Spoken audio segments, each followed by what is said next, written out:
আজই ডাউনলোড করুন আর এনজয় করুন আপনার পছন্দের শো। তোমার তো চিঠিটা পেলাম, ওখানে তো লিখেছিলে এখানে দেখা করার জন্য।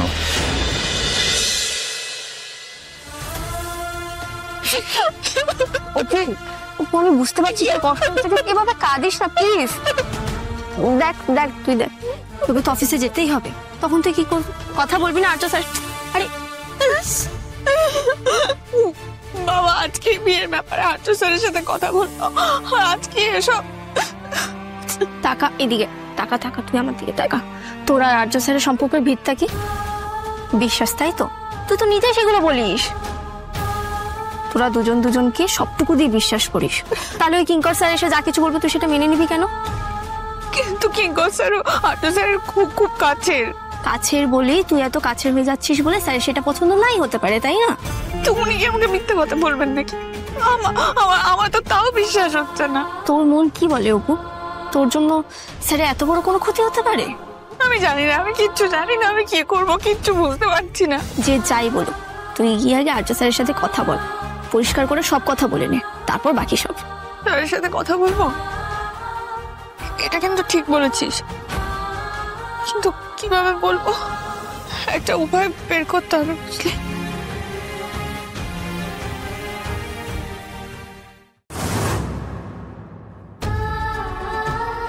স্যারের সঙ্গে একবার কথা আমাকে বলতেই হবে, কিন্তু স্যারকে তো ফোনেও পেলাম না, মেসেজ করেছি কোনো উত্তর নেই।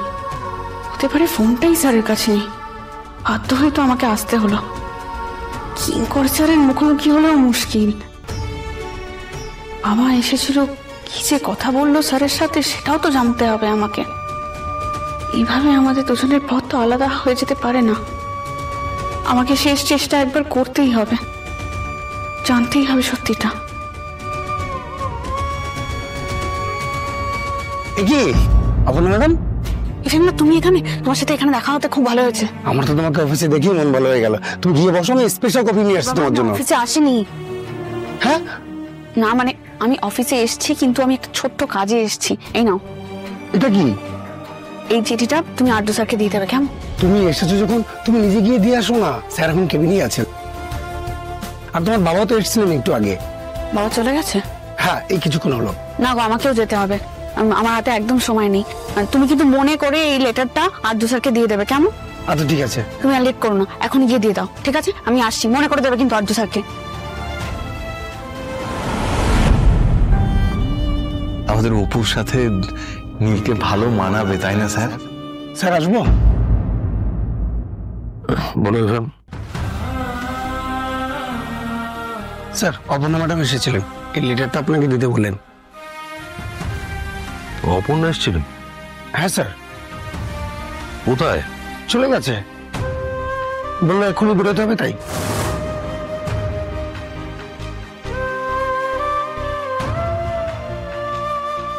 এটা কার লেটার? কেন স্যার? তো নীলকে অ্যাড্রেস করে লেখা। ওহো সরি স্যার, আমি বোধহয় ভুল করে মীরা ম্যাডামের লেটারটা আপনাকে দিয়ে ফেলেছি। আমি এক্ষুনি আসছি স্যার।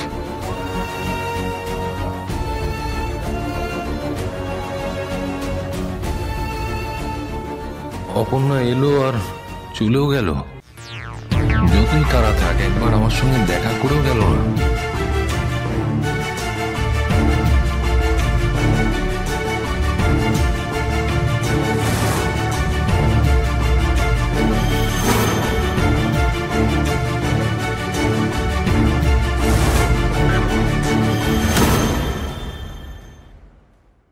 আজ সন্ধ্যে 6টায় গোল্ডেন রেস্টুরেন্টে দেখা করতে চাই, খুব খুব জরুরি দরকার।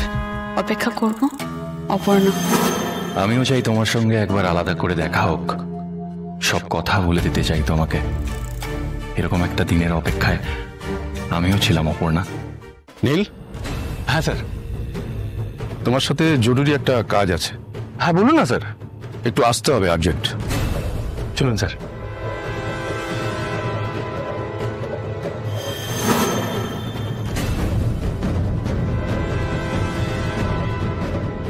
এই তো, খামটা এখানেই আছে। আর্য স্যারের চিঠিটা আমি নীল স্যারের ডেস্কে রেখে গেছি। বাজে ভুল হবে, বাজে ভুল।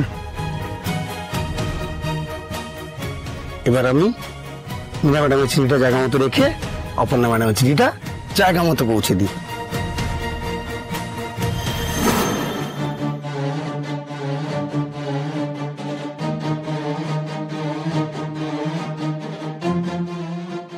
আর্য স্যার আসবেন তো? চিঠিটা যদি আর্য স্যারের হাতে না পৌঁছায়, কিঙ্কর স্যারের সব দিকে চোখ থাকে, যদি চিঠিটা কোনোভাবে ওনার হাতে, তাহলে তো না না, এইসব ভাববো না। আমার ভবিতব্য আগেও আমার কাছে আর্য স্যারকে নিয়ে এসেছে, আবারও আনবে, এটাই আমার বিশ্বাস। স্যার,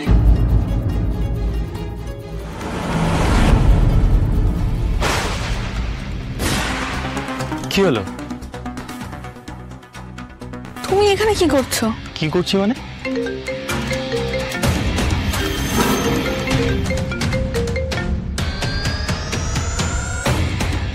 তুমি তো এখানে আসতে বলেছিলে। আমি তোমাকে? হ্যাঁ, তোমার তো চিঠিটা পেলাম, ওখানে তো লিখেছিলে এখানে দেখা করার জন্য। আসলে আমি না খুব খুশি হয়েছি তোমার ইনভিটেশনটা পেয়ে। ফার্স্ট অফ অল, এভাবে তো হাতে লেখা চিঠির চল উঠেই গেছে। তোমার চিঠিটা পেয়ে ভালোই হলো। আমারও তোমাকে অনেক কথা বলার ছিল, তাই শান্তিতে এখানে বসে কথা বলা যাবে। ইফেন্দা আমার চিঠিটা আর্য স্যারের বদলে নীলকে দিয়েছে। এত বড় একটা ভুল করলো, হে ভগবান!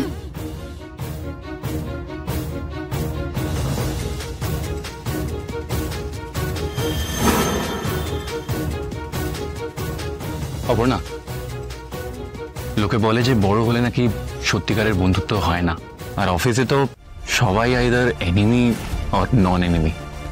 কিন্তু আমার এই ধারণাটা ভেঙে গেছে তোমার সঙ্গে মিট করার পরে। এই কদিনের মধ্যেই আমরা একটা ভালো বন্ধু হয়ে উঠেছি। আসলে আমার ফ্যামিলির এখানে কেউ নেই, আর বন্ধু বান্ধব তেমন কেউ নেই, তাই তোমার সঙ্গে আমি মিট করার পরে সত্যি ভীষণ হ্যাপি। আমি তোমায় যতই দেখছি ততই বুঝতে পারছি যে সহজ সরল নিষ্পাপ মানুষ কেমন হয়। দেখো না, আজকাল তো ধারণাই হয়ে গেছে যে সহজ সরল মানুষ মানেই সে বোকা, কিন্তু তুমি বুদ্ধিমতী, শার্প, বয়সের তুলনায় বেশ খানিকটা ম্যাচিওর। নীল, আমি কিছু আমি বলিনি, অনেক কথা জমে আছে বলার মতো। অপর্ণা, আমি অনেকটা আলাদা, হয়তো অনেকটা বেশি কমপ্লিকেটেড, তাই তোমাকে সবটা সত্যি আমি বলতে পারিনি। তুমি কি বলতে চাইছো? মানে কোন সত্যি কথা তুমি বলতে চাইছো বলো? কি লুকিয়ে রেখেছো তুমি? আঙ্কেল সেদিন আমার সঙ্গে দেখা করতে এসেছিলেন, কিন্তু আমি ওনাকে ঠকাতে চাই না। ঠকানোর কথা আসছে কেন? কি করেছো তুমি? বলছি, আজকে সুযোগ পেয়েছি তোমাকে সবকিছু বলার, তাই সবকিছু বলবো। তারপরে হয়তো তুমি আমাকে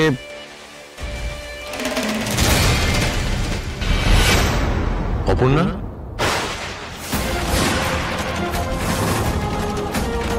কি হচ্ছে এখানে?